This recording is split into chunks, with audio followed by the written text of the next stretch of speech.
শুদ্ধ সিটে মাথা এলিয়ে চোখ বুজে আছে। ফারা পাশের সিটে মাথা নিচু করে নীরবে চোখের পানি ফেলছে। বেশ কিছুক্ষণ পর শুদ্ধ বাম দিকে ফারার দিকে ফিরে তাকায়। অসহায় চোখে ফারার পানে চায়। চোখ দুটো স্বাভাবিকের চেয়ে লাল। মৃদু স্বরে ডাকে, ফারা পাখি। ফারা কিচ্ছু বলল না, একটু নড়ল না, একটি টু শব্দও করল না। নীরব অশ্রু চোখের কোণ ঘেঁষে গড়িয়ে পড়ে। শুদ্ধর ভীষণ আফসোস হলো। সে তো এভাবে রেগে যায় না। সে ঠান্ডা মাথার মানুষ। এই উপাধি সবার থেকে পাওয়া আছে তার। আজ হঠাৎ কেন যেন একদম নিজের কন্ট্রোলে ছিল না। জিভ দিয়ে শুকনো ঠোঁটজোড়া ভিজিয়ে কণ্ঠ নরম করে বলে, ফারা পাখি, সরি, প্লিজ কান্না অফ করো। ফারা এবারেও একটু নড়ল না। শুদ্ধ এগিয়ে ফারাকে নিজের দিকে ফেরায়। মেয়েটা বাধা দিল না, হ্যাঁ না কিছুই বলল না। শুদ্ধ তার দুহাতের মাঝে ফারার দুহাত আঁকড়ে ধরে মৃদু স্বরে বলে, অনেক ব্যথা পেয়েছ? আমি সরি। ফারা নিরুত্তর। শুদ্ধ ফারার মাথা থেকে হিজাবের পিনগুলো খুলে দেয়, তবে মাথা থেকে কাপড় নামালো না। কিছুটা হালকা করে ফারার মাথা উঁচু করে ধরে। কাঁদতে কাঁদতে চোখের অবস্থা বেহাল। এখনও চোখ বেয়ে পানি পড়ছে, তবে কোনো শব্দ নেই। শুদ্ধর বুকে চিনচিনে ব্যথা করে উঠল। চোখ নামিয়ে ফারার গলা দেখার চেষ্টা করে। ফারা জড় বস্তুর মতো বসে আছে। শুদ্ধ ফারার গলায় নজর করলে দেখল জায়গায় জায়গায় লাল হয়ে আছে। শুদ্ধর দম বন্ধ লাগলো। চোখ বুজে বহু কষ্টে দুটো ঢোক গিলল। চোখ তুলে ফারার দিকে তাকায়। ফারার চোখ বন্ধ। শুধু তার ডান হাত তুলে ফারার গলা স্পর্শ করে। কেন যেন কাঁপছে তার হাত। ফারা শিউরে উঠল, কিন্তু একটা কথা বলল না। শুদ্ধ অসহায় কণ্ঠে বলে, ফারা পাখি, আমি সরি। আমি না বুঝে করে ফেলেছি। কথা বলো প্লিজ। আমার মাথা কাজ করছিল না। ওই ছেলেটাকে তোমার কাঁধে কেন জায়গা দিলে? আমি ব্যথা পেয়েছি। তোমার ব্যথার দাগ আছে, আমার ব্যথার দাগ নেই। বাট বিলিভ মি পারা পাখি, এখনও বুকে ব্যথা করছে। তবুও আমি সরি। তোমাকে বুঝিয়ে বলা উচিত ছিল। আর এত রেগে যাব না। সরি। পারা পাখি কথা বলো, আমাকে বকো। আই প্রমিস আমি তোমাকে কিচ্ছু বলবো না। এই ফারা, ব্যথা পাই আমি তোমার তেজ না দেখতে পেলে। ফারা নিরুত্তর। শুধু তার দুহাতে ফারার দুহাত ধরে বেহিসাব চুমু আঁকল। একটু এগিয়ে গিয়ে কপালে ঠোঁটের আলতো স্পর্শ দেয়। এরপর দুহাতের আঁচলায় ফারার মুখটা নিয়ে করুণ কণ্ঠে বলে, এই ফারা পাখি, সরি তো, প্লিজ কথা বলো। আচ্ছা ওই ছেলেটাকে কেন তোমার কাঁধে মাথা রাখতে দিলে বলো? তুমি জানো না আমার ফারা পাখি জাস্ট আমার। সেখানে অন্য কেউ ভাগ বসালে আমি কিভাবে মেনে নিব? একটু কথা বললে কি হয়? একটুখানি না হয় ব্যথা দিয়েছি, মেরে ফেলিনি তো। অত সাহস নেই তো পাখি, কথা বলো প্লিজ। ফারা নীরব, স্তব্ধ, যেন বোবা। শুধু ছটফট করে। ফারাকে ছেড়ে তার সিটে শরীর এলিয়ে দিয়ে চোখ বুজে নেয়। ডান হাতটা চোখের উপর রাখে। কিছুক্ষণ পর গাড়ি থেকে বেরিয়ে দোকান থেকে একটা মলম কিনে আনে। এরপর ফারার দিকে এগিয়ে গেলে ফারা আতঙ্কিত চোখে তাকায় শুদ্ধর পানে। কিছুটা সিটিয়ে যায় দরজার দিকে। শুদ্ধ দেখল তার দৃষ্টিতে বিস্ময়।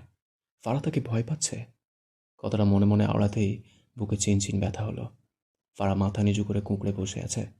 শুদ্ধ মাথা নিচু করে দীর্ঘশ্বাস ফেলে। হাতের মলমটা ফারার কোলের উপর রেখে মৃদু স্বরে বলে, এটা লাগিয়ে নাও। ফারা নিশ্চুপ। শুদ্ধ প্রায় মিনিট পাঁচেক ফারার পানে নীরবে চেয়ে রইল। এরপর আবারও বলে, ভাড়া পাখি, এটা লাগিয়ে নাও। আরও 5 মিনিট অতিবাহিত হয়। কোনো সাড়া নেই ফারার। শুদ্ধর দৃষ্টির নড়চড় নেই। আবারও বলে, ভাড়া পাখি, আমার কথা শোনো। 2 মিনিট পেরিয়ে যাওয়ার পরও যখন ফারার কোনো রেসপন্স পেল না, তখন শুদ্ধ রেগে গাড়ি স্টিয়ারিংয়ে লাগাতার 4টে পাঞ্চ মারে। ফারার দিকে চেয়ে দাঁতে দাঁত চেপে বলে, এমন তেড়া মেয়ে আর কারো কপালে না জুটুক। সহ্যের সীমা পার করে ফেললে আমার। এই মেয়ে, কথা কানে যায় না? তামাশা করছি আমি? ফারা কেঁপে ওঠে। কাল বেয়ে অবাধ্য অশ্রু গড়িয়ে পড়ে। তাকে নিয়ে শুদ্ধ ভাই কত বিরক্ত। কথাটা ভাবতেই কি ভীষণ কান্না পায়। তবে কান্নাগুলো গিলতে না পারলেও শব্দগুলো গিলে নেয়। শুদ্ধ আবারও ধমকে বলে, কি হলো? কথা কানে যায় না? মলম লাগাতে বলেছি আমি। ফারা কাঁপা হাতে মলমটা নেয়। এরপর ধীরে ধীরে মলমের মুখ ছুটিয়ে নেয়। এরপর দুর্বল হাতে এলোমেলোভাবে গলায় মলম লাগিয়ে নেয়। শুদ্ধ শীতল চোখে চেয়ে রইল ফারার দিকে। বেশ অনেকটা সময় পেরিয়ে গেলে ফারা মাথা নিচু করে ভাঙা গলায় থেমে থেমে বলে, আমি বাড়ি যাব। শুদ্ধ ফারার থেকে চোখ সরিয়ে নেয়। কোনো কথা না বলে গাড়ি স্টার্ট দেয়। ফারা জড় বস্তুর মতো চুপ করে বসে রইল। থেকে থেকে কেঁপে উঠছে এতক্ষণ কান্নার ফলে। ফারার বাসার সামনে শুদ্ধ গাড়ি থামায়। ফারা 1 সেকেন্ড সময় নষ্ট করল না, দ্রুত গাড়ি থেকে বেরিয়ে পড়ে। শুদ্ধ ভ্রু কুঁচকে দেখল ফারার কাজ কারবার। সেও দ্রুত পায়ে গাড়ি থেকে বেরিয়ে এগিয়ে গিয়ে ফারার সামনে দাঁড়ায়। ফারা দ্রুত কয়েক পা পিছিয়ে যায়, মাথা তুলল না, শুধু চোখ বুজে শ্বাস ফেলায়। এরপর ফারার উদ্দেশ্যে নরম কণ্ঠে বলে, সরি, তুমি ঠিক হয়ে যাও, কথা বলো ফারা পাখি। ফারা নিরুত্তর, শুধু দুপা ফারার দিকে এগোলে ফারা ভীত চোখে তাকায় শুদ্ধর দিকে। শুদ্ধর পা থেমে যায়। ফারা তাকে ভয় পাচ্ছে। ব্যাপারটা শুদ্ধর একদমই হজম হচ্ছে না। কি যে অসহায় লাগলো নিজেকে। শুদ্ধ নিজের অশান্ত মনকে সামলে ফারার দিকে এগিয়ে গিয়ে নরম গলায় বলে, ফারা পাখি, ভালোবাসি, আমাকে ভয় পাচ্ছ কেন? আমি আর এভাবে রাগ দেখাবো না, প্রমিস করেছি তো, প্লিজ বি নর্মাল। ফারা মাথা নিচু করে নেয়। শুদ্ধর চোখে মুখে অসহায়ত্ব। পিছন থেকে ফাইজের গলা পেয়ে শুদ্ধ পিছু ফিরে তাকায়। ফারা তার ভাইকে দেখতে পেয়ে শুদ্ধর পাশ কেটে দ্রুত পায়ে হেঁটে গিয়ে ফাইজকে জড়িয়ে ফুঁপিয়ে ওঠে। ফাইজ স্তব্ধ খেয়ে যায়। ফারা তো এমনটা করে না সাধারণত। এমন প্রথম তা নয়, কিন্তু নর্মাল কোনো কিছুতে মেয়েটা এমন অদ্ভুত বিহেভ করে না। ফাইজ শুদ্ধর দিকে তাকালে দেখলেও শুদ্ধর দৃষ্টি ফারার দিকে। ফাইজ তীক্ষ্ণ চোখে শুদ্ধর দিকে কিছুক্ষণ চেয়ে থাকে। শুদ্ধ চোখ তুলে তাকালে ফাইজের সাথে চোখাচোখি হয়। ফাইজ ভারী অবাক হলো। শুদ্ধকে স্বাভাবিক লাগলো না। মুখ জুড়ে যেমন অসহায়ত্ব, তেমনি চোখ দুটো কেমন যেন হালকা লাল লাগলো, যা স্বাভাবিক নয়। এদের মধ্যে কিছু হয়েছে। ঝামেলা তো চলতেই থাকে, এ তো নতুন নয়, কিন্তু দুজনের কারো অবস্থায় তো এত শোচনীয় হয় না। ফাইজ চিন্তিত হলো। শুদ্ধর থেকে দৃষ্টি সরিয়ে ফারার মাথায় হাত বুলিয়ে বলে, কি হয়েছে ফারা, কাঁদছিস কেন? ফারা কোনো কথা বলল না। নিঃশব্দে তার ভাইয়ের শার্ট ভেজালো, যেন বড় ভাইয়ের কাছে নীরব অভিযোগ সঁপে দিচ্ছে। ফাইজ ফারার মাথা তুলে বোনের চোখ মুখ মুছে দিল। ফারা তার লালিত চোখ জোড়া ভাইয়ের পানে নিবদ্ধ করে রাখে। ফাইজ ভীষণ অবাক হয়। ফারা তো এভাবে কাঁদে না সাধারণত। আদুরে সুরে বলে, কি হয়েছে ফারা বোন? শুধু কিছু বলেছে? শুধু একবার বল, ওর পিঠের ছাল তুলে নিব আমি। আমার বোনকে এভাবে কাঁদিয়ে পার পাবে না কেউ। ফারা নাক টানল। তার ভাইকে ছেড়ে মাথা নাড়িয়ে ছোট করে বলে, কিছু না। কথাটা বলে বাড়ির দিকে পথ ধরে। ফাইজ ফারাকে কিছু বলল না। শুদ্ধর সামনে দাঁড়িয়ে বলে, কি করেছিস আমার বোনের সাথে? শুদ্ধর অসহায় চোখ জোড়া ফারার পানেই ছিল। ফাইজের কথায় দৃষ্টি ঘুরিয়ে আনে, ঢোক গিলে বলে, তোর বোন ভালো না রে, আমার জীবনটা শেষ করে দিল। ফাইজ চোখ ছোট ছোট করে বলে, আচ্ছা, তাহলে ওর জন্য ছেলে দেখছি। এমনিতেও বড় হয়ে গিয়েছে, বিয়ে দিতে হবে। শুদ্ধ চেঁচিয়ে বলে, আবার আমার বউকে অন্যের ঘাড়ে দিতে চাইছিস? নিজেই বললি আমার বোন ভালো নয়, তো কি করব? শুদ্ধ রেগে বলে, তোর বোন এই পৃথিবীর সবচেয়ে খারাপ মেয়ে হলেও ওই আমার বউ হবে। তোর বোন যেমন তেমন বলতে পারবো না আমি? বালগুলো। হয়েছেটা কি তোদের? কি করেছিস আমার বোনের সাথে? যা ইচ্ছে করেছি, কিন্তু তোর বোনটা আমাকে কষ্ট দেওয়ার জন্য কি শুধু আমার কলিজাটাই খুঁজে পায়? শুদ্ধর কথাটা কেমন যেন শোনালো। ফাইজ কি বলবে বুঝে পায় না। এরা এমন কেন? বিয়ের আগে একে অন্যের জীবন ভেজে ভেজে খাচ্ছে। বিয়ের পর যে কি করবে সেটা ভেবেই ফাইজ কুল পায় না। শুদ্ধ সিরিয়াস হয়ে বলে, আমি খুব তাড়াতাড়ি ফারাকে আমার বউ করতে চাই ফাইজ। তখনই ফারা ফাইজের হাত ধরে টেনে ভাঙা গলায় বলে, ভাইয়া, ভেতরে এসো। ফারা মূলত একটু দূরেই আড়াল হয়ে দাঁড়িয়েছিল। শুদ্ধর লাস্ট কথাটা শুনে এগিয়ে এসেছে। ফারার কথা শুনে ফাইজ শুদ্ধ দুজনেই ফারার দিকে তাকায়। শুদ্ধ ভ্রু কুঁচকে চেয়ে আছে ফারার দিকে। ফারা আবারও করুণ গলায় বলে, ভাইয়া প্লিজ এসো। ফাইজ বোনের কথা মানল। মেয়েটার অবস্থা কাহিল। শুদ্ধর দিকে চেয়ে বলে, শুদ্ধ ভেতরে আয়। শুদ্ধ ফারার দিকে শক্ত চোখে চেয়ে আছে। খুব বুঝেছে এই মেয়ে তার ভাইকে নিয়ে যাচ্ছে, সে বিয়ের টপিক উঠিয়েছে বলে। ফারার দিকে চেয়েই দাঁতে দাঁত চেপে বলে, তোর বোনকে অনেক কিছু বোঝানো বাকি আছে, বিয়ের বহুত দেরি আছে। কথাটা বলে 1 সেকেন্ডও দাঁড়ালো না। ঘট ঘট পায়ে তার গাড়ির দিকে এগিয়ে গিয়ে গাড়ি স্টার্ট দেয়। বিড়বিড় করে, তেড়ামি করে একটু ভালো করলে না ফারা পাখি। যা জ্বালিয়েছ কত বহুগুণে যে তা ফেরত পাবে, এটা জাস্ট তোমার ইমাজিনেশনের বাইরে। আমার অপরপিঠ দেখাতে বাধ্য করলে তুমি। Let's see Farah baby. Antara মায়ের ম্যাডাম, সে ছাত্রী। যে কয়দিন দেখা হয়েছিল তাই তো তাদের মাঝে এই সম্পর্কটাই বিদ্যমান। সেখানে মায়েরা ছাত্রী হয়ে তার ম্যাডামের মুখে সালাম শুনে সালামের উত্তর আর করতে পারল না। অন্তরা মৃদু হেসে বলে, সালামের উত্তর দেওয়া কিন্তু ওয়াজিব মায়েরা। মায়েরা জিভ দিয়ে ঠোঁট পিছিয়ে মিনমিন করে সালামের উত্তর নিল। তার ভীষণ অস্বস্তি হলো। অন্তরা জিজ্ঞেস করে, কেমন আছো মায়েরা? মায়েরা মাথা তুলে অন্তরার পানে যায়। ডান দিকে মাথা কাত করে জোরপূর্বক হেসে বলে, জি আলহামদুলিল্লাহ ম্যাম, আপনি কেমন আছেন? আলহামদুলিল্লাহ, আমিও ভালো আছি। কথাটা বলে অন্তরা এদিক ওদিক তাকিয়ে মায়ের দিকে তাকায়। এরপর বলে, আমাকে 10 মিনিট টাইম দেবে মায়েরা? তোমার সাথে কোথাও বসে একটু কথা বলতাম। মায়েরা ভীষণ অবাক হয়। তার সাথে এনার কি কথা? মারার মনে পড়ে যায় সেই দিনের মারের কথা। আবার বেঞ্চের উপর দাঁড় করিয়ে রেখেছিল সেই কথা। ভীষণ মন খারাপ হয়ে গেল। সেখানে তার 3টে ফ্রেন্ড হয়েছিল। যদিও একদম নতুন ফ্রেন্ড, তবুও সে মিশে গিয়েছিল। তাদের সাথে আর দেখা হলো না। ক্লাসের সবাই তাকে দেখে হেসেছিল। মাথা নিচু করে আর চোখে ইরফানকে খুঁজল। তার দ্বারে দুঃখ এসে হাজির হয়ে যায়। সেজন্যই বোধহয় তার অনুসন্ধানী চোখজোড়া ইরফানকে খুঁজল খুব করে। অভিমানও হলো। তাকে ছুটির পর কেন দাঁড়িয়ে থাকতে হয়? সে কেন অপেক্ষা করবে? ইরফান আগে থেকেই তার জন্য অপেক্ষা করবে না কেন? মারের অভিমানী মনে ভাবনা এসে ভিড় জমায়। অন্তরা তো ইরফানের ফ্রেন্ড, সেই রিলেটেড কিছু জানতে পারবে কি? অন্তরার ডাকে ভাবনা থেকে বেরিয়ে আসে। ম্যাডামকে কিভাবে নিষেধ করবে সে?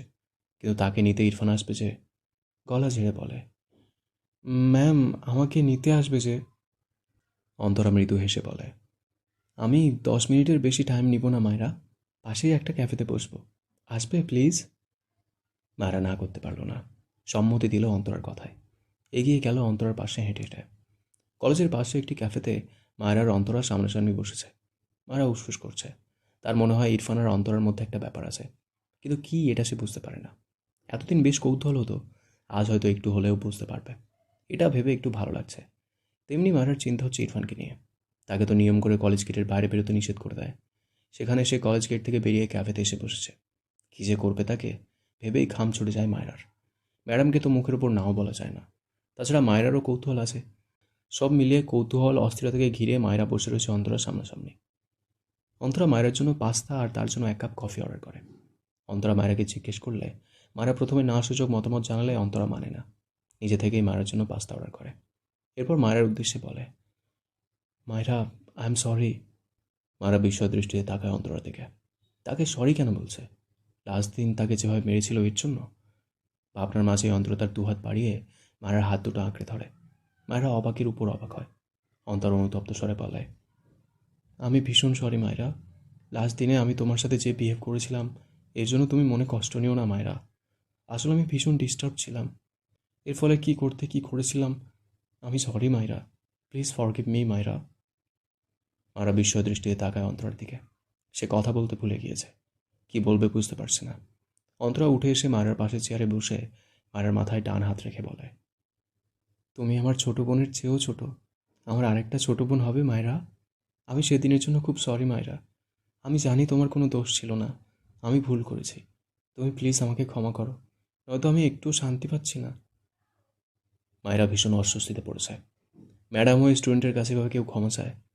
মায়েরা নড়ে চড়ে বসে।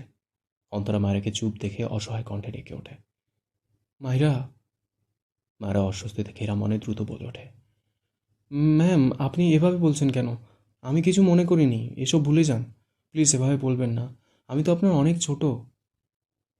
তুমি সত্যিই কিছু মনে করনি তো মায়েরা? আমি সরি বোন। আমার ভীষণ গিল্টি ফিল হয়। তুমি প্লিজ আমায় ক্ষমা করো। মারা অন্তরার হাত ধরে বলে, ছি ছি, বারবার এভাবে বলবেন না প্লিজ। এসব ভুলে যান, আমি ভুলে গিয়েছি। অন্তরা মায়ের মুখের দিকে তাকালো। মেয়েটা সত্যিই খুব ভালো। এত কিছুর পরও কি সুন্দর করে হেসে কথা বলছে তার সাথে। অন্তরা মায়ের গালে হাত দিয়ে বলে, তুমি খুব মিষ্টি মেয়ে মায়েরা। মায়েরা মৃদু হাসল।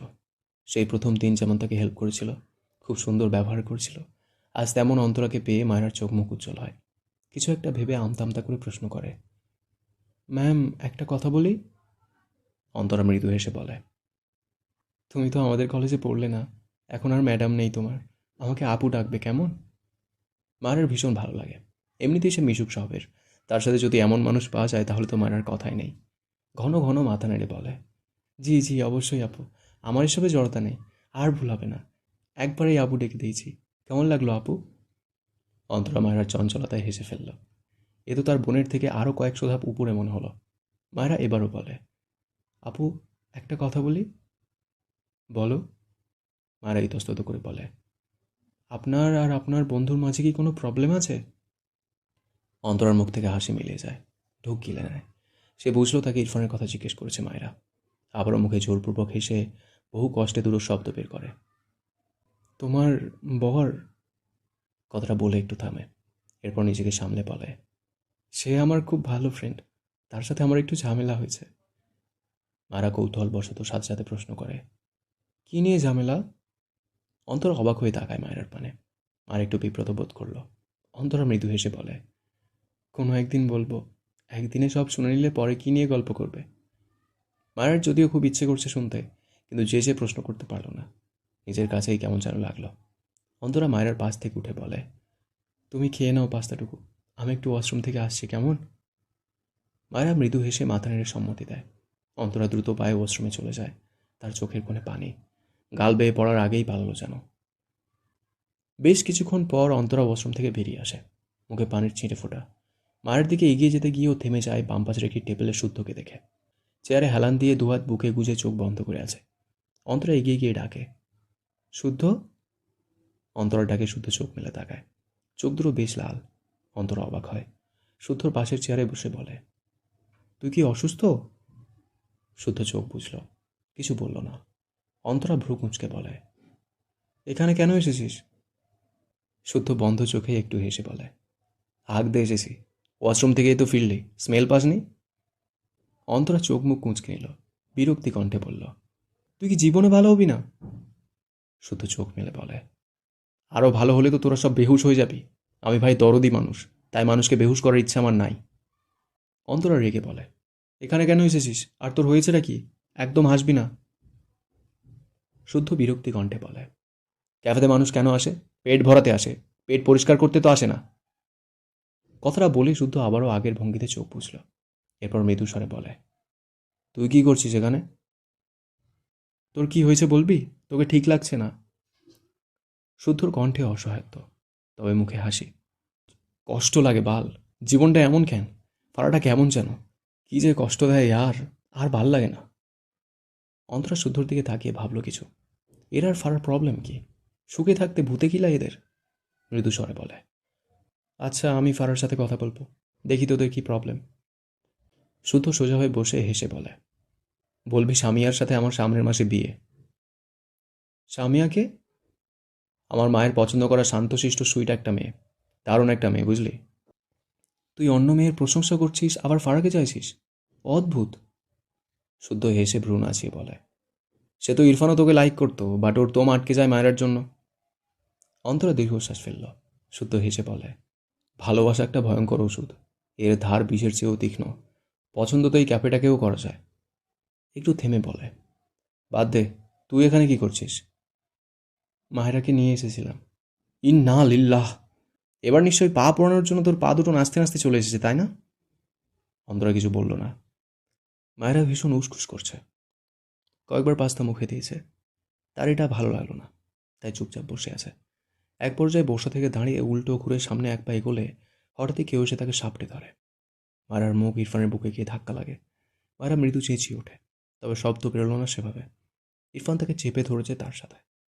মায়েরা ইরফানকে দেখতে না পেলেও খুব চিনল ইরফানকে।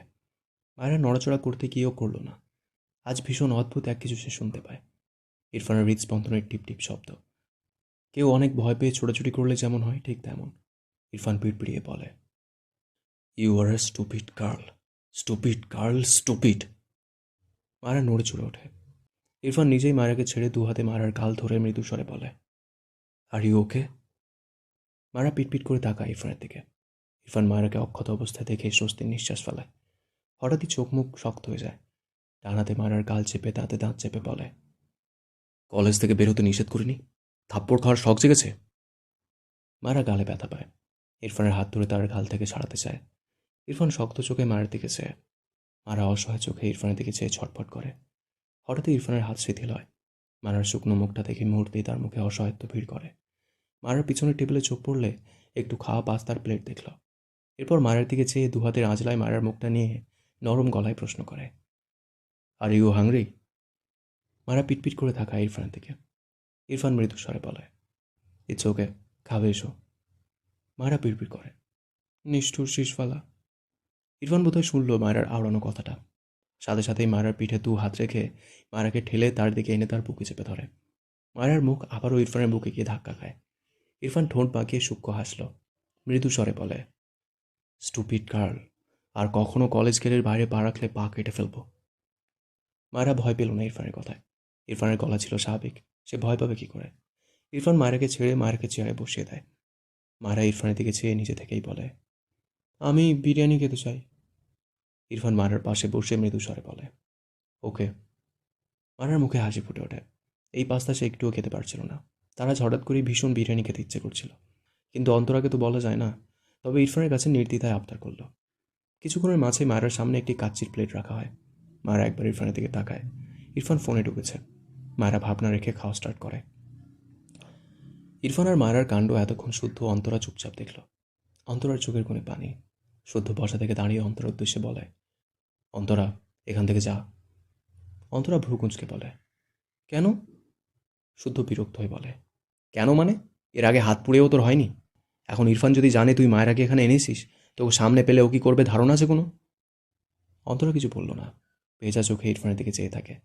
শুধু আগের চেয়ে বিরক্তি কণ্ঠে বলে, বাল যাবি? এমনিতেই মন মেজাজ ভালো না, এর মধ্যে তুই ভেজাল লাগাস না তো, যা। কোথা থেকে নাজিম এসে অন্তরার হাত ধরে টেনে বলে, এই বেয়াদব, আয়, কখন থেকে বাইরে দাঁড়িয়ে আছি। শুদ্ধ চোখ ছোট ছোট করে বলে, তুই কোথা থেকে আসলি? নাজিম অন্তরাকে টেনে নিয়ে যেতে যেতে বলে, পরে বলবো, এখন তুই ইরফানকে ম্যানেজ কর। পারলে বলিস বারবিডলকে তুই এনেছিস। শুদ্ধ কিছু বলল না। নাসিম অন্তরাকে নিয়ে ইরফান মায়ের আড়ালে রেস্টুরেন্ট থেকে বেরিয়ে যায়। নাজমের গাড়ির কাছে এসে নাসিম অন্তরার হাত ছেড়ে দেয়। অন্তরা নাজমের দিকে তাকালো। নাজমের দৃষ্টি ক্যাফের ভেতরে বসা মায়ের পানে।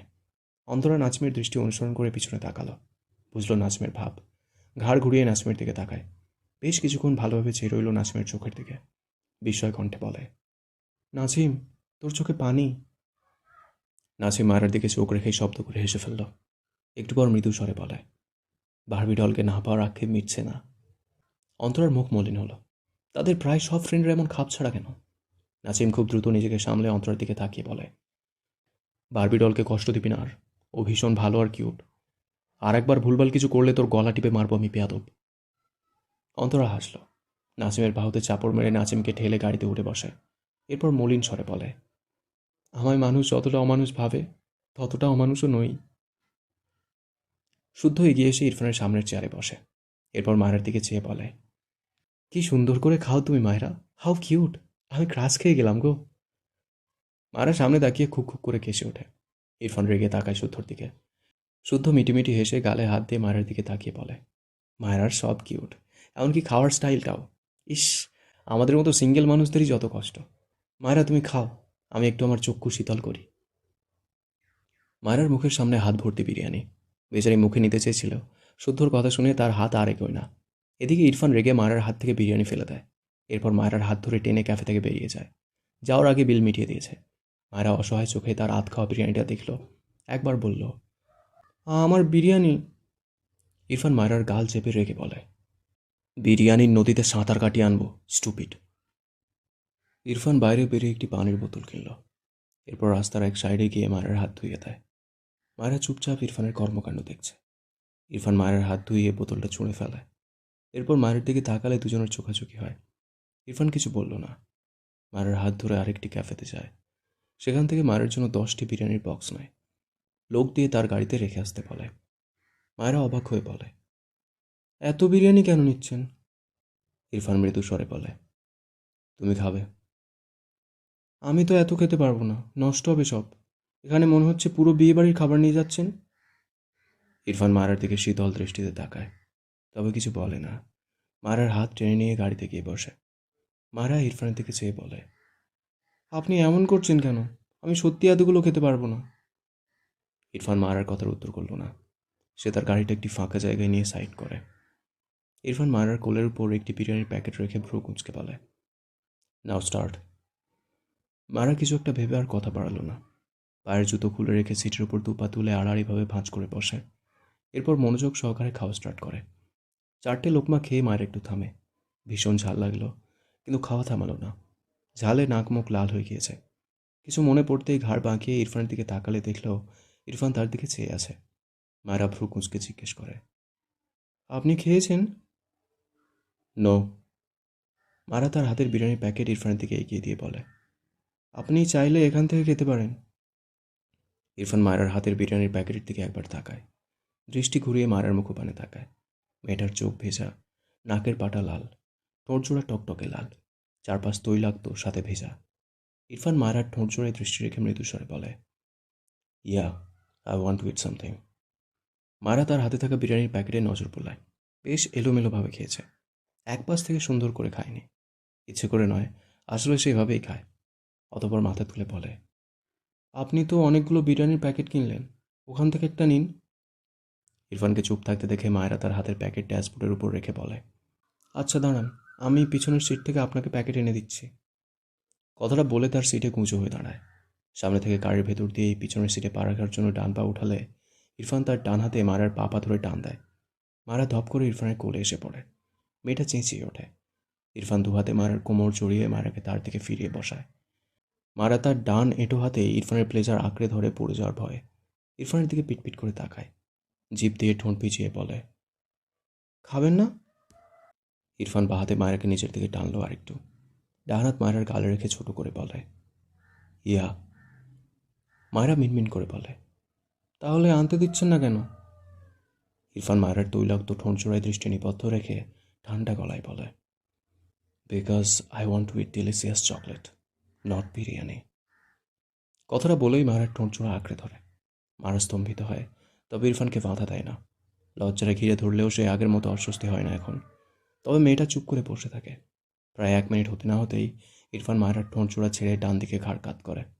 চোখ বুজে দাঁতে দাঁত চেপে রাখে। মুখ জিহ্বা চলছে। মারা ছাড়া পেয়ে ধীরে ধীরে ইরফানের কোল থেকে পাশের সিটে যেতে চায়। তার আগে ইরফান মায়েরাকে টেনে ধরে। মারা ইরফানের দিকে তাকালে অবাক হয়। ইরফানের চোখ মুখ কেমন লাল, একটু আগেই তো ভালো ছিল। ইরফান দাঁতে দাঁত চেপে বলে, স্টুপিড, কি খেয়েছো? মায়েরা ঢোক গেলে, সে তো বিরিয়ানি খেয়েছে।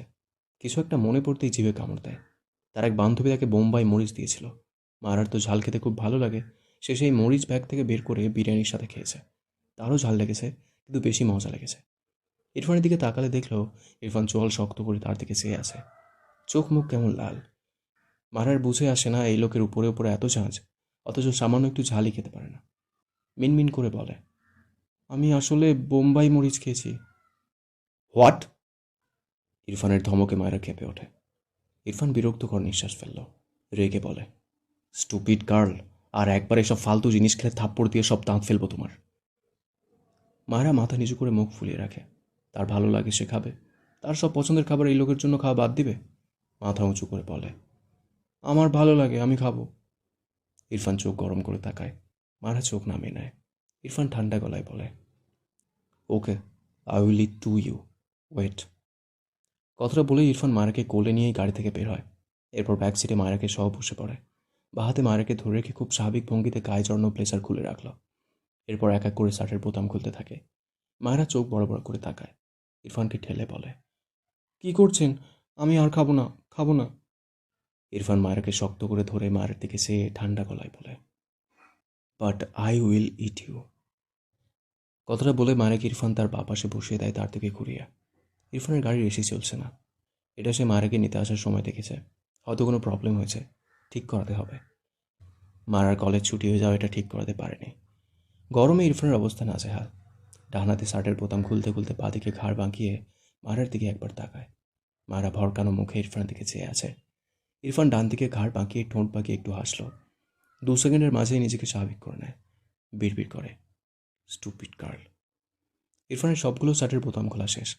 মারা এটা দেখে বসা থেকে খানিকটা উঁচু হয়ে দ্রুত পিছন দিকে সরতে চায়, কিন্তু পায়ের সাথে বোরখা বেঁধে গিয়ে ঠাস করে পড়ে যায়।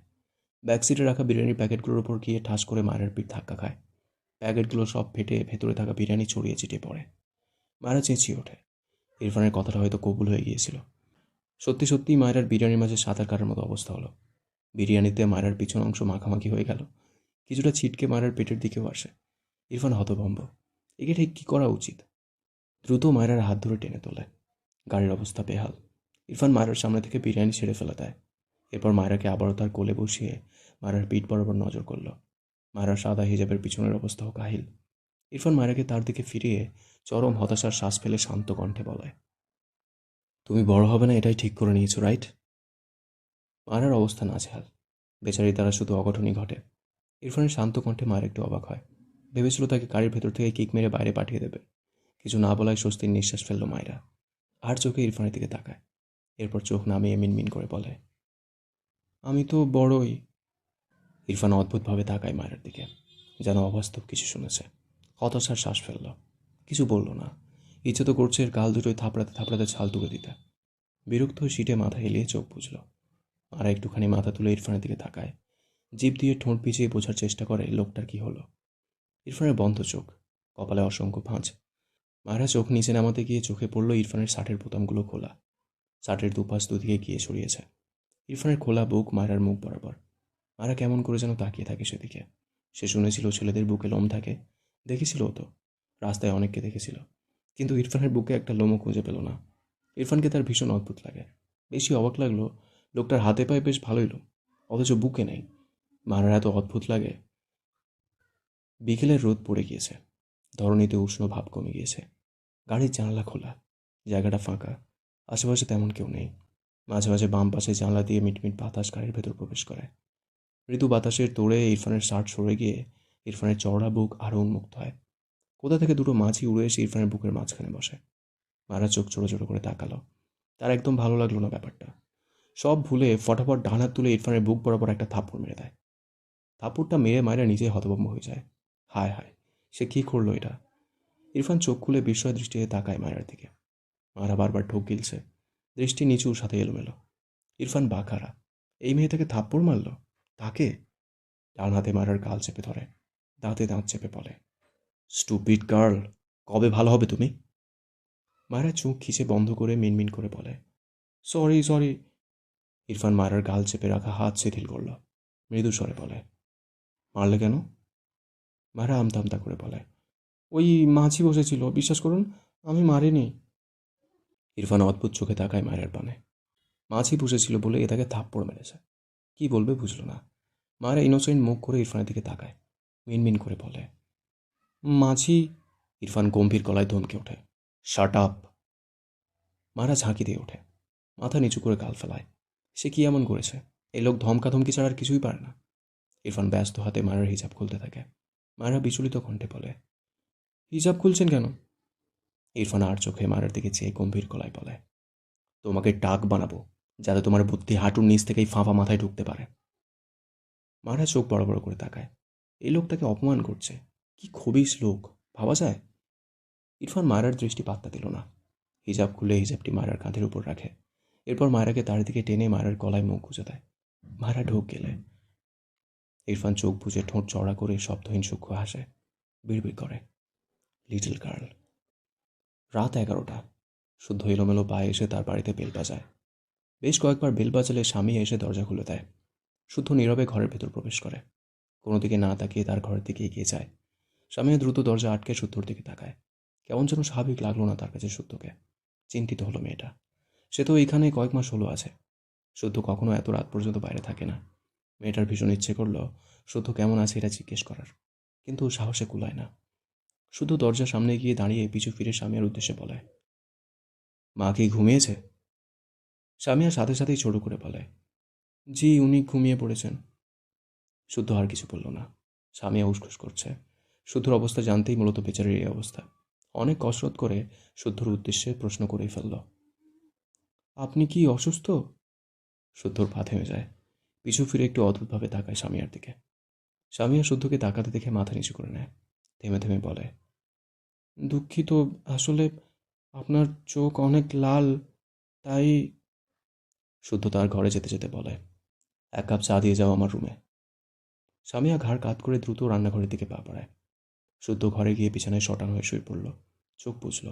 ফারার মুখটা ভাসে চোখের সামনে। কতক্ষণ চুপচাপ শুয়ে রইল, চার হাত পা চারদিকে ছড়িয়ে ছিটিয়ে। হঠাৎই মনে পড়ল ফারার গলা চেপে ধরায় যে দাগ হয়েছিল, সে দাগ চোখের সামনে ভাসতেই আবারও দম বন্ধ লাগে। হঠাৎই শোয়া থেকে বসে গায়ের জোরে বেডের কোনো একটা পাঞ্চ মারে। নিজের ওপর ভীষণ রাগ লাগছে, আবার ফারার উপর। স্বামীয়া দরজার সামনে এসে শুদ্ধকে এভাবে দেখে। কিছুটা ভীত হয় মেয়েটা। এমনিতেই সে কোনো ছেলের সামনে যেতে ভীষণ সংকোচ করে। তবে শুদ্ধর সামনে তৃণা বেগম তাকে জোর করে পাঠাতো, তাই খুব সামান্য জড়তা কাটিয়ে শুদ্ধর সাথে কথা বলতে পারল। কিন্তু শুদ্ধর এমন রাগ দেখে মেয়েটাকে আবারও জড়তা ঘিরে ধরে। শুদ্ধর চোখ দরজার দিকে পড়লে দেখল স্বামীয়া ভীত চোখে তার দিকে চেয়ে আছে। শুদ্ধর কেন যেন হাসি পায়। হেসেও ফেলল ছেলেটা। এই মেয়ে তাকে দেখে ভয় পাচ্ছে কেন? অদ্ভুত। ফারাও তাকে দেখে ভয় পাচ্ছিল। সে কি এলিয়েন? রেগে যায় আরও।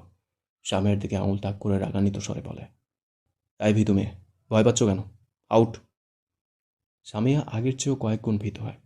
শুদ্ধ রাগে বেচারি কী করবে বুঝে পায় না, তবুও মিনমিন করে বলে, আপনার চাটা। শুদ্ধ বসা থেকে দাঁড়িয়ে রেখে বলে, যেতে বলেছি যাও। ভিতুর ডিমের হাতের চা খেয়ে আমার মাথার সাথে সাথে পেট ব্যথাও শুরু হবে। আউট। সামিয়া ভীষণ ভয় পায়, কিন্তু শুদ্ধর বলা লজিক বেচারি বুঝল না। শুদ্ধর চোখ লাল, দেখে বোঝা যাচ্ছে লোকটা অসুস্থ। এই চা খেলে লোকটা একটু আরাম পাবে। সামিয়া শুদ্ধকে বলার সাহস পায় না। উপায় না পেয়ে হাতের চায়ের কাপ দরজার কাছেই মেঝেতে রেখে দ্রুত ঘরের দরজা থেকে সরে যায়। শুদ্ধ অবাক হয়ে চেয়ে আছে মেঝেতে রাখা চায়ের কাপের দিকে। সামিয়া দ্রুত পায়ে তার ঘরে এসে দরজা আটকে দিয়েছে। শুদ্ধ কি বলবে বুঝল না। চাটা প্রয়োজন। এগিয়ে এসে চায়ের কাপটা তুলে নেয়। দাঁড়িয়ে দাঁড়িয়েই চাটা শেষ করলো। স্বাদ নতুন নয়। সামিয়া এ বাড়ি আসার পর স্বামীর হাতে চাপে হিসাব খাওয়া হয়েছে শুদ্ধর। ভাইয়া, শুদ্ধকে একটা কল করবে? ফাইজ তার ঘর থেকে বেরিয়েছিল। ফারাকে টলতে দেখে ফাইজ অবাক হয়ে বলে, তোর কি হয়েছে ফারা? ফারা লালিত চোখ জোড়া টেনে তুলে ভাইয়ের দিকে তাকায়। দুর্বল কণ্ঠে বলে, সত্য ভাই কেমন আছে একটু শুনবে ভাইয়া? ফাইজ ফারার কপাল চেক করলো। মেয়েটার জ্বরে গা পড়ে যাচ্ছে। ফাইজ দ্রুত ফারাকে এক হাতে আগলে নিয়ে ফারার ঘরের দিকে নিয়ে যায়। ফারা ঘাড় বাঁকিয়ে বলে, সত্য ভাইকে একটা কল করো না ভাইয়া। তুই আগে ওষুধ খা, এরপর করছি। গায়ে তো অনেক জ্বর। ফারা কিছু বলল না। ফাইজ ফারাকে ওষুধ খাইয়ে দেয়। ফারা আবারও ফাইজের কাছে আবদার করে। ফাইজ ফারার পাশে বসলে ফারা ভাইয়ের কাঁধে মাথা রাখে। ফাইজ তার বোনের মাথায় হাত বুলিয়ে দিতে দিতে সত্যকে কল করে। হ্যাঁ বল, কেমন আছিস? তোর বোন যেমন রাখলো তেমনই আছি। ডাইনি বোন বানিয়েছিস। একদম আমার বোনকে নিয়ে উল্টাপাল্টা কথা বলবি না। শুদ্ধ বিরক্ত হয়ে বলে, কেন কল করেছিস? ফাইজ মৃদু স্বরে বলে, ফারাটার। আর বলতে পারল না। শুদ্ধ মাঝখান থেকে বলে ওঠে, তোর বোন আমায় বিয়ে করতে চায় না, বুঝিস নাই? ওকে বল আমি আমার মায়ের পছন্দ করা মেয়েকে বিয়ে করব। ওর তেড়ামি নিয়ে ও জীবন কাটাক। কথাটা বলেই কল কেটে দেয় শুদ্ধ। ফাইজ আবারও কল ব্যাক করে। কল রিসিভ হয় না। ফারা ফাইজের ফোন নিয়ে নিজেই কল দিতে থাকে। তৃতীয়বার দিলে ওপাশে শুদ্ধর ফোন সুইচ অফ বলে। ফারার চোখ থেকে পানি গড়িয়ে পড়ে। কিছু না বলে চুপ করে বেডে গিয়ে ডান কাত হয়ে শুয়ে পড়ল। ফাইজ অসহায় হয়ে বসে রইল। ফারা কুঁকুরে শুয়েছে। ফাইজ ফারার গায়ে কাঁথা দিয়ে দিল। ফারার মাথায় হাত রেখে মৃদু স্বরে বলল, শুদ্ধ রেগে আছে। ওকে রাগাস কেন বলতো? শান্তশিষ্ট ছেলেটা।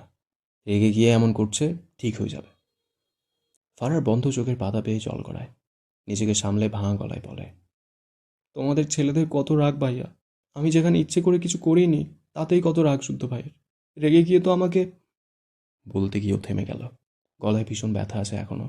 তবে তার ভাইকে বলতে চাইল না এসব। এড়িয়ে গিয়ে বলে, সদ্য ভাই যেদিন থেকে বুঝেছে আমার তাকে ভালো লাগে, সেদিন থেকে আজ পর্যন্ত অন্য মেয়েদের নিয়ে আমার সাথে শুধু মজাই করে গেল। আমি মেয়ে বলে বুঝি আমার রাগ থাকতে নেই, কষ্টও থাকতে নেই, অভিমানও থাকতে নেই। আর আমি একদিন আমার অনিচ্ছায় কী করলাম তাতেই আমাকে। আবারও থেমে যায়। কাঁথার ভেতর মুখ নিয়ে নিঃশব্দে চোখের পানি ফেলায়। ফাইজের খারাপ লাগলো। শুদ্ধ মজা করলেও তার বোন তো সত্যিই কষ্ট পেত। এই যে এখন সেই মেয়েকে বিয়ে করতে চাইল, জানে এমনি বলেছে, তবুও তো ফারা কষ্ট পাচ্ছে। ঠিক যেমন ফারা অভিমান করে বিয়ের ব্যাপার এড়িয়ে যেতে চায় শুদ্ধ হয়ে গেছে। সত্যি তো তার বোন মেয়ে বলে কি রাগ নেই? কাল দিনের আলো ফুটুক আগে তার বোনটাকে কষ্ট দেওয়ায় ওর পিঠের হাড় ভাঙবে। তার মাকে নয়তো ইনাকে ফারার সাথে থাকতে বলবে। সেজন্য দ্রুত ঘর থেকে বেরিয়ে গেল। শুদ্ধ নামাজ পড়ে বেডে শুয়ে পড়ে। ভীষণ মাথা ব্যথা করছে, শরীর খারাপ লাগছে। বেশ কিছুক্ষণ পর থেকে ছেলেটা হাঁসফাঁস করে, বারবার এপাশ ওপাশ করে। দুহাত ভাঁজ করে এক পা আরেক পায়ের উপর রেখে ঘন ঘন শ্বাস ফেলে। ফ্যানের বাতাসে যেন কুঁকড়ে যায়।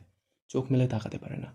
বিড়বিড় করে, আমার ফারা পাখি, আমার বউ, আমার ফারা পাখি, সরি, ফারা পাখি। সামিয়া তার ঘর থেকে বেরিয়ে এসেছে মূলত শুদ্ধকে রাতের খাবার দিতে। ত্রিনা বেগম ঘুমিয়েছে। সে ছাড়া আর কে খেতে দিবে শুদ্ধকে? রাগ দেখালে দেখাবে না হয়। মানুষটা না খেয়ে থাকবে ভাবলেই কেমন যেন লাগে। সামিয়া শুদ্ধর ঘরে উঁকি দিলে অবাক হয়। ঘরের লাইট জ্বালানো, আর শুদ্ধ কেমন যেন কুঁকড়ে আছে। ভালোই গরম পড়েছে, তাহলে লোকটা এভাবে ঘুমিয়েছে কেন? সবচেয়ে বড় কথা, এত গরমে এসে থাকতে ফ্যান কেন দিয়েছে? ফ্যান দিয়েও কুঁকড়ে আছে। সামিয়া এগিয়ে এসে শুদ্ধর পাশে দাঁড়ায়। শুদ্ধ কি যেন বিড়বিড় করে। সামিয়া অভিজ্ঞ চোখে শুদ্ধর দিকে তাকিয়ে কিছু বুঝল সে না। ডান হাত বাড়ায় শুদ্ধর কপালের দিকে। যদিও ভীষণ ইতস্তত বোধ করছে। এসব রেখে কাঁপা হাতে শুদ্ধর কপাল স্পর্শ করলে হাতে যেন ছ্যাঁকা খায়। অনেক গরম কপাল। বুঝল শুদ্ধর জ্বর এসেছে। দ্রুত এগিয়ে গিয়ে ফ্যানের সুইচ অফ করে দিল। এরপর শুদ্ধর গায়ে কাঁথা জড়িয়ে দেয়। শুদ্ধ বোধহয় একটু আরাম পেল। স্বামীয়ার ভীষণ খারাপ লাগলো। হাসি খুশি মানুষদের অবস্থা শোচনীয় হলে সত্যিই খুব খারাপ লাগে, কিন্তু স্বামীয়ার যেন খারাপ লাগার মাত্রা অনেক বেশি। শুদ্ধর শুকনো মুখটা দেখে 18 বছর বয়সী স্বামীয়ার চোখের কোণে পানি জমে। হাঁটু মুড়ে শুদ্ধর মাথার কাছে বসে। কাঁপা কাঁপা পা হাতে শুদ্ধর চুলের ভাঁজে হাত চালায়। বিড়বিড় করে, আপনার সকল কষ্ট আমার হোক, আপনি সকল দুঃখ কষ্ট ভুলে খুব ভালো থাকুন সাহেব। রাত 12টার কাছাকাছি। ইরফান ফেরেনি। মায়ের ঘুম আসছে না। মন খারাপ লাগছে মেয়েটার। ইরফান থাকলে যে মায়ের সাথে বসে গল্প করতো এমন নয়, তবে ইরফানের উপস্থিতি ঘরে থাকলেই মায়ের বোধহয় ভীষণ ভালো লাগতো।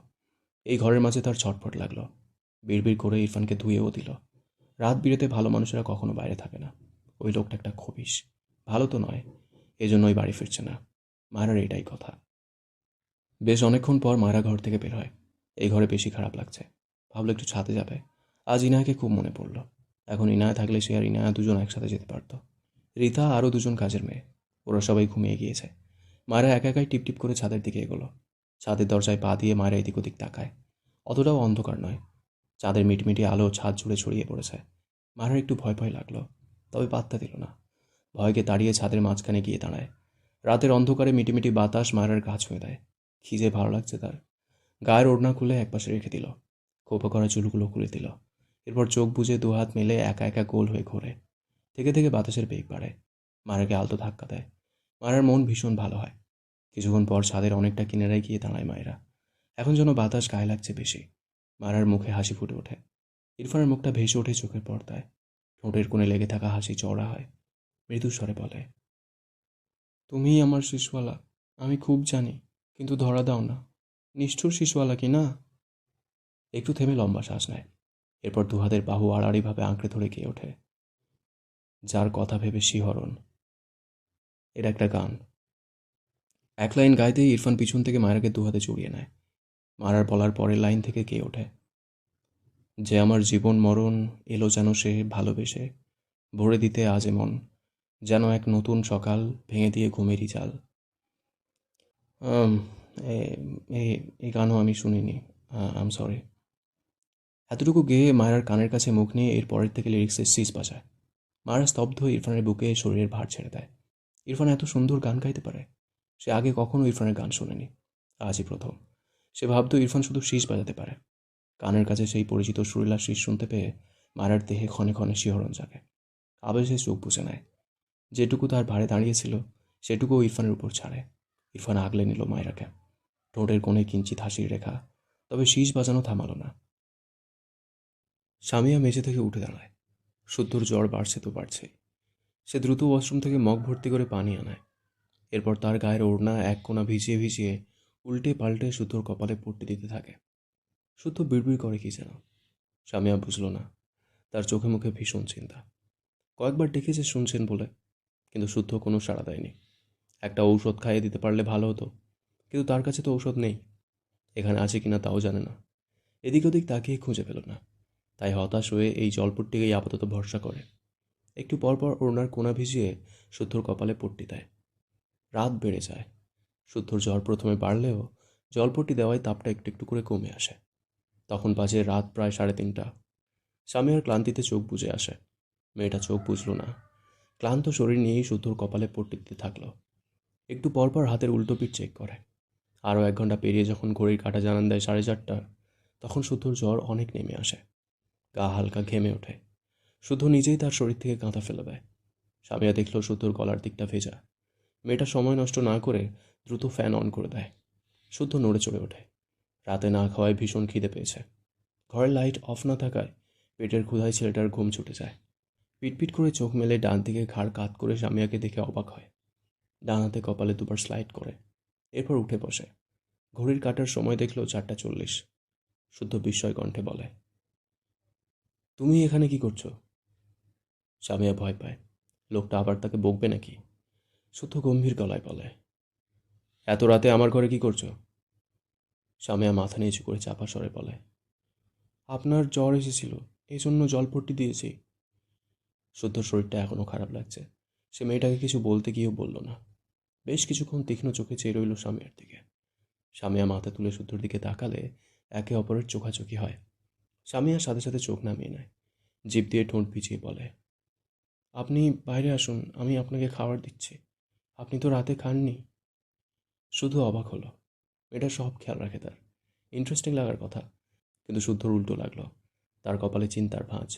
মৃদু স্বরে বলে, তুমি রাতে ঘুমাওনি?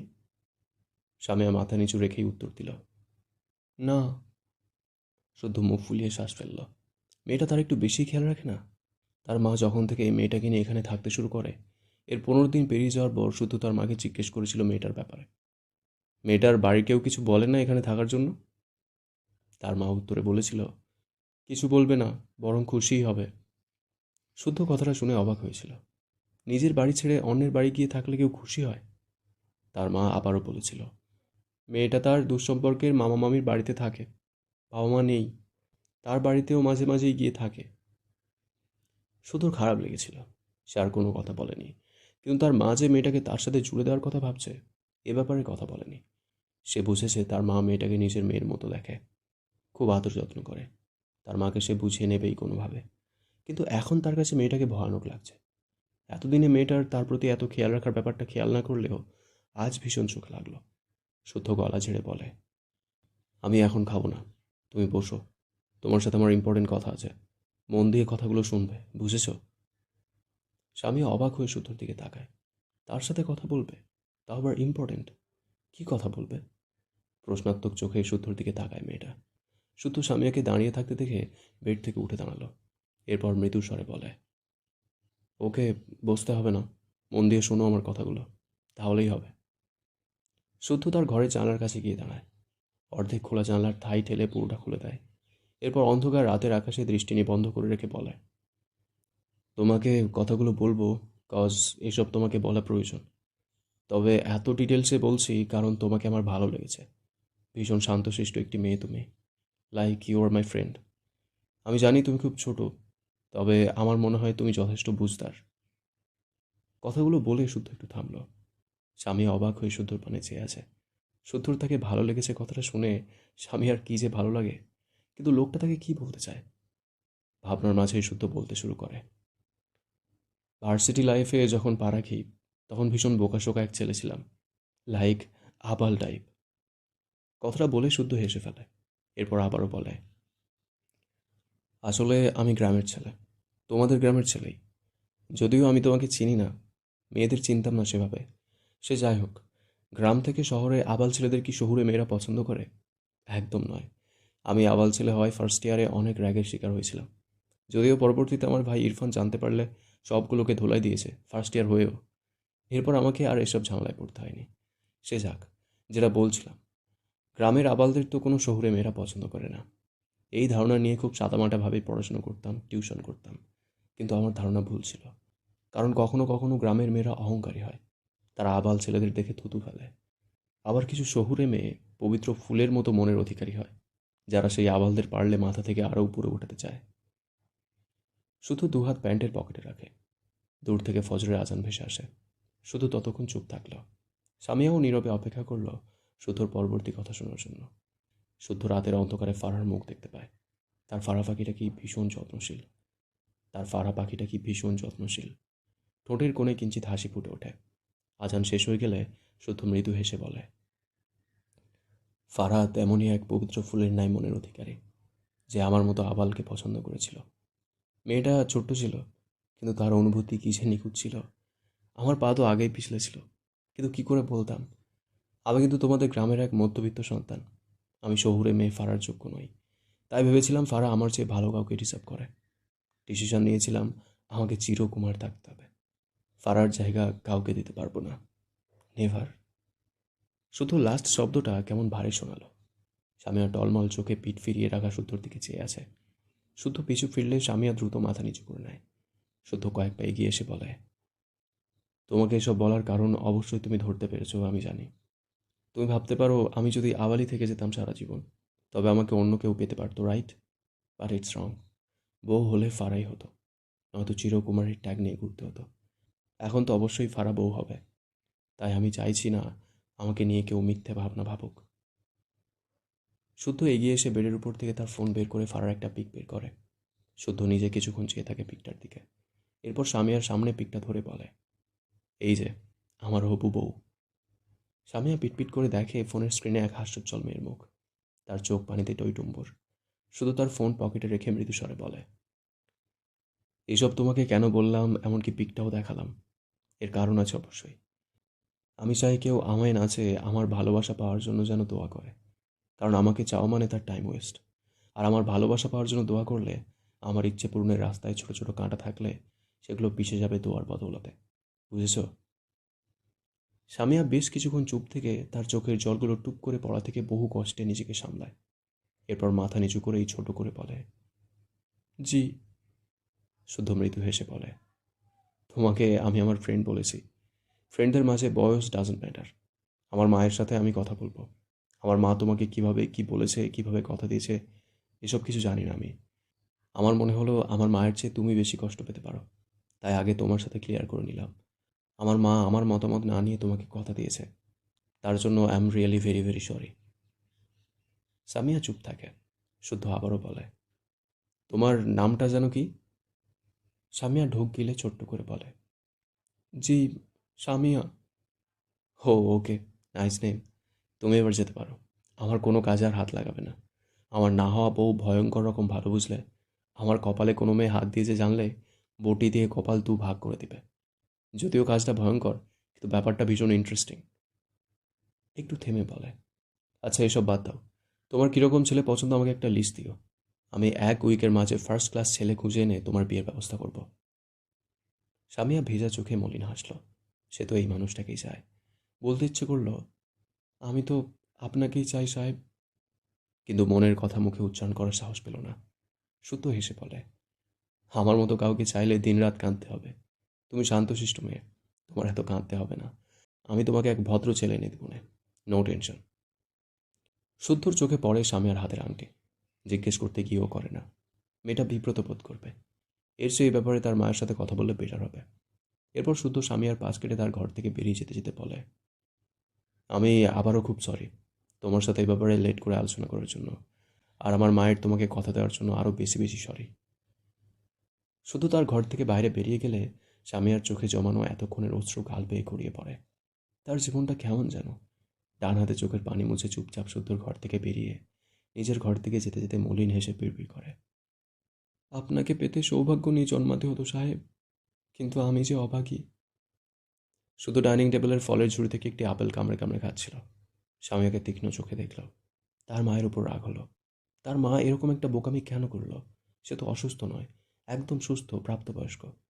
তার মতামত না নিয়ে এরকম একটা কাজ করায় এই মেয়েটা কষ্ট পাচ্ছে। সে কিছু একটা ভেবে হাসল। শুধু ভার্সিটি যাওয়ার জন্য বাড়ি থেকে বেরিয়েছে। পকেট থেকে ফোন বের করে ফাইজকে একটা কল করলে সাথে সাথে কল রিসিভ হয়। শুধু বাঁ হাতে গাড়ির স্টিয়ারিং ঘোরায়, সাথে ফাইজকে প্রশ্ন করে, ফারা কোথায়? কি করছে? কেমন আছে? খেয়েছে? ওপাশে ফাইজ বিরক্তি মুখে চোখ বুজে আছে, চোখের উপর ডান হাত রাখা। শুদ্ধর কথার উত্তর না করে ডান হাত বাড়িয়ে বেডের অপর পাশে হাতিয়ে ইনায়াকে খোঁজে। ফাঁকা মনে হয়, তড়াক করে চোখ মেলে তাকায়। ইনায়া নেই। ঘরের চারপাশে চোখ বুলে ইনায়াকে না পেয়ে হতাশ হয়। ওপাশে শুদ্ধর চেঁচানোয় ফাইজ উঠে বসে। বিরক্তি কণ্ঠে বলে, দিব না আমার বোনের খোঁজ তোকে। তোর বোন যে অটিস্টিক, বিয়ের আগে বলিসনি কেন? শুদ্ধ ভ্রু কুঁচকে বলে, অটিস্টিক মানে? আমার বোন বেশি হয়েছিল নাকি? ওর জন্য হাজারটা সুপাত্র ছিল। তোর মতো বেয়াদব শেয়ালের জন্যই তো আমার বোনের চাঁদ কপালটা পুড়ে গেল। ফাইজ রেগে বলে, এক থাবড়া খাবি। তোর বোনের আসলেই প্রবলেম রে। আমি বিয়ে করেও ভার্জিন এখনো, বোঝ একটু। শুদ্ধ বিরক্ত হলো। এসব কি কথা? সেও বলল, তুইও একটু বোঝ শোনা। আমি তোর বোনের ভার্জিনিটি ঘেটে দিচ্ছি না বলে ও শুধু ফ্যাচ ফ্যাচ করে কাঁদছে। ফাইজ বিরক্ত হয়ে বলল, বাল, আমার বোনের মারাত্মক জ্বর, আর তুই মজা নিস? তোর বোন তো এক সুস্থ সবল রমণী, অথচ আমি তার 2 ইঞ্চি কাছে যাইতে পারি না। শুদ্ধ কল কেটে দিয়েছে ফারার জ্বর শুনেই। ফাইজ হতাশ, ফাটা কপাল তার। চলুক জীবন যেভাবে চলছে। মায়েরা বেডের উপর বসে হাত দিয়ে তার পায়ের নখ খুঁটছে আর গুনগুন করছে কি যেন। ইরফান গম্ভীর চোখে মায়ের দিকে চেয়ে আছে।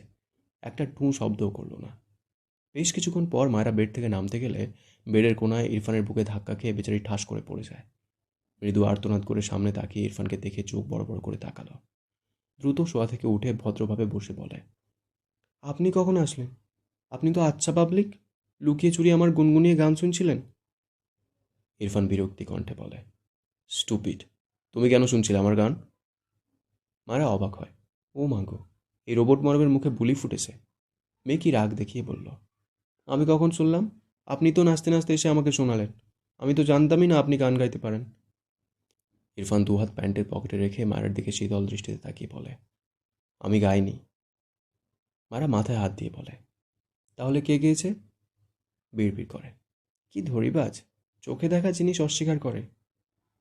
ইরফান ডান হাতের দু আঙুলের সাহায্যে মারার কপালে একটা টোকা দিয়ে ঠান্ডা গলায় বলে, আমি গিয়েছি, but completely unwillingly you control me, just like a stupid girl. কথাটা বলে ইরফান ওয়াশরুমের দিকে যায়। মায়েরা বোকা চোখে চেয়ে বলে, কন্ট্রোল করার জন্য রিমোট লাগে, আপনি কিনে দিয়েছেন আমাকে সেই রিমোট? ইরফান ঠোঁট বাগিয়ে একটু হাসল, বিড়বিড় করে, স্টুপিড লিটল গার্ল। কথাটা বলে ইরফান তার গতিপথ ঘুরিয়ে মায়েরার কাছে এসে মায়েরাকে কোলে তুলে নেয়। মায়েরা চেঁচিয়ে ওঠে, আরে কি করছেন? ইরফান কিছু বলল না। ওয়াশরুমে নিয়ে গিয়ে মায়েরাকে শাওয়ারের নিচে দাঁড় করিয়ে দেয়। মায়েরা বুঝতে পারে তাকে গোসল করতে বলবে। ইরফান কিছু বলার আগেই সে বলে, আমি এখন গোসল করব না, আমার ঠান্ডা লাগছে, এখন তো সকাল, কলেজ থেকে এসে করব, সরুন। ইরফান মায়েরাকে বা হাতে তার সাথে চেপে রেগে বলে, স্টুপিড, এক্ষুনি শাওয়ার নিবে। এসব স্টুপিড হ্যাবিট নিয়ে ঘোরাঘুরি করলে থাপ্পড় দিয়ে সব দাঁত ফেলবো তোমার। মায়েরা মুচড়ামুচড়ি করতে করতে অসহায় কণ্ঠে বলে, না প্লিজ, আমার ঠান্ডা লাগছে, আপনার শরীরে রক্ত বেশি, তাই দিনে 100 বার গোসল করেন, আমার তো রক্ত নেই, ছাড়ুন তো। ইরফান তীক্ষ্ণ চোখে মায়ের পানে চেয়ে ডান হাতে শাওয়ার ছেড়ে দেয়। মায়েরা চেঁচিয়ে ওঠে। ইরফান দুহাতে মায়েরাকে নিজের সাথে চেপে মায়েরার কানের কাছে মুখ নিয়ে শীতল কণ্ঠে বলে, ব্লাড বাড়ানোর মেডিসিন খাবো, ডোন্ট ওয়ারি, তুমি দিনে 100 বার শাওয়ার নেওয়ার প্রিপারেশন নাও। মায়েরা মাথা তুলে ইরফানকে দেখতে চায়। পানির ঝাপটা চোখের উপর পড়ায় চোখ বন্ধ হয়ে আসে বারবার। তবুও ঝাপসা চোখে ইরফানকে দেখে বোকা চোখে প্রশ্ন করে ওঠে, কেন? ইরফান মায়রার মুখাবয়বে দৃষ্টি গোলায়। পানির কণা মায়রার মুখে একের পর এক ছুঁয়ে দিচ্ছে। তার নাক মুখ বেয়ে পড়া পানি কিছুটা মায়রার মুখে পড়ছে। ইরফান মোহিত চোখে মায়রার মুখপানে দৃষ্টি নিবদ্ধ করে রাখে। ঠোঁট পাকায় সামান্য, বিড়বিড় করে, স্টুপিড, বড় হও। কথাটা বলে মায়রার ভেজা ঠোঁট জোড়া আঁকড়ে ধরে। শুদ্ধ ফারার দরজার সামনে দাঁড়িয়ে আছে। ফারার দরজা আটকানো। শুদ্ধ ফাইজের দিকে তাকিয়ে বলে, তোর বোনকে দরজা খুলতে বল, মেজাজ খারাপ হচ্ছে বলে দিলাম। ফাইজ বিরক্ত হয়ে বলল, তুই রেগে গিয়ে কিছু একটা করেছিলি। কি করেছিলি রে? না বললে না বল, তোদের ব্যাপার, কিন্তু আমার বোন এত কেঁদেছে মানে মারাত্মক কিছুই হবে। তুই গতকাল আমার বোনটার খোঁজ না নিয়ে উল্টে বলেছিস সামিয়ানা টামিয়াকে বিয়ে করবি। এখন আমার বোনও রাগ করেছে। যা, তুই খেয়ে দিয়ে বিদায় হ, যা। শুধু কটমট দৃষ্টিতে তাকায় ফাইজের দিকে, রেগে বলে, এই বেয়াদব, তুই ওকে খবর দিয়ে দরজা বন্ধ করেছিস তাই না? ফাইজ শুদ্ধর মাথায় হাত বুলিয়ে দাঁত কেলিয়ে বলে, চুল ছোট হলেও বুদ্ধি আছে তোর, হাউ বুদ্ধি। শুদ্ধ রাগ লাগছে, তার সাথে মজা নিচ্ছে এই বেয়াদবটা। শুদ্ধ দরজা আলতো হাতে থাপ্পড় দিয়ে নরম কণ্ঠে বলে, পাড়া পাখি, দরজা খোলো। ফাইজ চোখ ছোট ছোট করে বলে, এই, আমি তোর শালা, লজ্জা করে না আমার সামনে আমার বোনকে এইভাবে ডাকতে? শুদ্ধ বিরক্তি কণ্ঠে বলে, না করে না, তোর লজ্জা করলে শার্ট খুলে মুখ ঢেকে রাখ, যা। বেয়াদব, ইনাকে আজকেই নিয়ে যাবো, দাঁড়া, শুধু ফারাকে একবার দেখে নি। কথার মাঝেই ফারা দরজা খুলে দেয়। শরীর দুর্বল হয়, শুধু ঘুম পাচ্ছে। আর শুদ্ধর গলা পেয়ে মেয়েটা বেশ কিছুক্ষণ চুপ থাকলেও এখন নিজেই খুলে দেয়। তার ভীষণ ইচ্ছে করছে শুদ্ধকে দেখতে। অসুস্থ শরীরে সব রাগ অভিমান চেপে শুদ্ধকে দেখতে দরজা খুলে দাঁড়ায়। শুধু দরজা খোলার শব্দ পেয়ে ফাইজকে বাদ দিয়ে দ্রুত পিছু ফিরে তাকায়। ফারা নিভু নিভু চোখে তাকিয়ে আছে, মুখ জুড়ে অসুস্থতার ছোঁয়া। শুদ্ধর বুকে ব্যথা হলো। দ্রুত ঘরের ভেতর পা রেখে ফারাকে জড়িয়ে ধরে। ফারা চোখ বড় বড় করে তার সামনে দাঁড়ানো ভাইয়ের দিকে তাকায়। লজ্জায় দ্রুত চোখ বুজে নেয়। ফাইজ হা করে তাকায় শুদ্ধর দিকে। এটা কি নির্লজ্জ!